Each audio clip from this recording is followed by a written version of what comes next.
Bonjour tout le monde, on est le dernier jour de la quarantaine en Afrique du Sud et donc je me suis dit qu'il était grand temps de vous parler de ce qu'on allait faire lors de cette mission 2021-2022. Alors cette mission-ci, c'est la quatrième et la dernière du projet Mass2Want, donc qui a pour objectif d'étudier le bilan de masse de surface dans une région de l'Antarctique de l'Est. Pour rappel, alors quelle région en fait?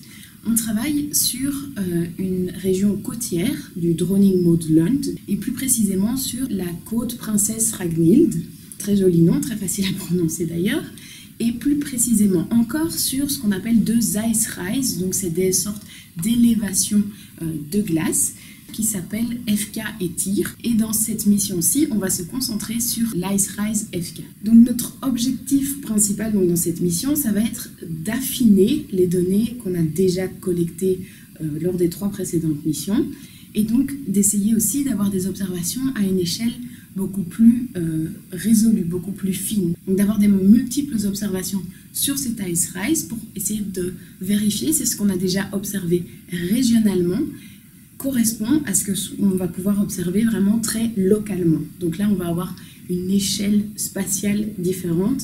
Alors pour faire cela, on va avoir une équipe de 2 personnes, Franck et Marie, qui vont s'occuper d'observations radar. Alors les observations radar, c'est envoyer une onde radar dans la glace et ils vont récupérer un signal et ça va leur permettre de voir des strates, des horizons internes.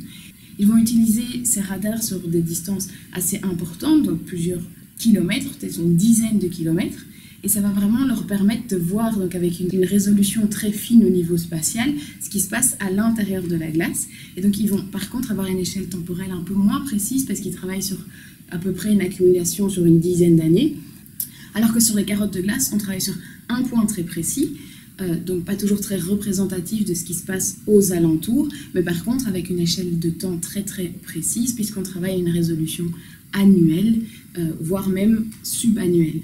Et donc ces 2 approches sont assez complémentaires. Donc Franck et Marie ils vont faire ces profils radars à différents endroits de l'Ice Rise, donc on va avoir beaucoup d'informations de ce qui se passe au niveau local.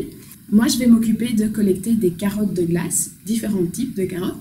D'abord une carotte d'à peu près 15 mètres de long. Cette carotte-là, elle va être au sommet de l'Ice Rise, très proche de l'endroit où on a collecté la carotte profonde en fait, parce que ça va nous permettre de recoller la chronologie de ce qu'on a observé de la carotte profonde qui a été collectée en 2017 avec ce qui s'est passé entre 2017 et 2021. Et donc comme ça, on aura vraiment un enregistrement complet de ce qui se sera passé entre 2021 et 2017 et plus profond dans le temps, puisque la carotte qui a été forée en 2017 fait 200 mètres de profondeur et remonte très loin dans le temps. On a une estimation à peu près 1400-1500. Donc ça c'est pour la carotte principale de 15 mètres. Et je vais aussi forer 4 plus petites carottes de 7 à 8 mètres de profondeur à différents endroits de l'Ice Rise pour pouvoir évaluer en fait comment le signal change en fonction de l'emplacement sur l'Ice Rise, puisqu'il y a différents processus qui peuvent perturber et influencer un signal dans une carotte de glace. Donc ça c'est pour vraiment avoir alors là des observations à très très fine échelle d'un point de vue carotte, puisqu'on va espacer ces carottes entre 2, 3 et 5 km les unes des autres. Grâce à ces 3 missions précédentes, on a déjà répondu à quelques questions, mais on s'en est posé beaucoup d'autres aussi. C'est un peu la science, quand on commence à avoir des réponses à certaines questions, on se pose de nouvelles questions. Et donc on va profiter de cette mission qui est concentrée sur le bilan de masse de surface pour aussi avoir des petits projets complémentaires qui vont nous permettre d'avoir des observations en plus. À partir du moment où on va en Antarctique, on essaye de profiter un maximum pour récolter un maximum de données, logiquement.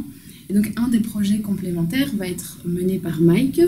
Maike, elle vient de Delft et elle travaille sur les images satellites. Et donc son objectif à elle, ça va être de faire des observations avec des lasers sur la surface de la neige, d'avoir des informations telles que la rugosité d'une surface particulière de neige.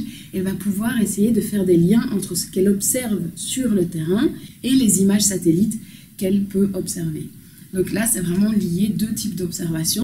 Un autre projet complémentaire va être d'étudier comment la composition chimique de la glace varie en fonction de son emplacement sur l'Antarctique. En fait, on va arriver à la station belge, qui est un peu plus à l'intérieur des côtes. Et lors de notre voyage pour rejoindre la côte, on va en profiter pour échantillonner des petites quantités de neige à une résolution d'environ 5 km qu'on va pouvoir ramener au laboratoire et qu'on va pouvoir analyser pour essayer de voir comment cette composition de la neige varie en fonction de sa proximité ou de sa distance à la côte. Voilà, je pense que je vous ai dit les grands points de ce qu'on allait faire. Vous aurez plus de détails au fur et à mesure des prochaines vidéos quand on sera sur le terrain. Et je vous dis alors à bientôt pour une autre vidéo. Salut!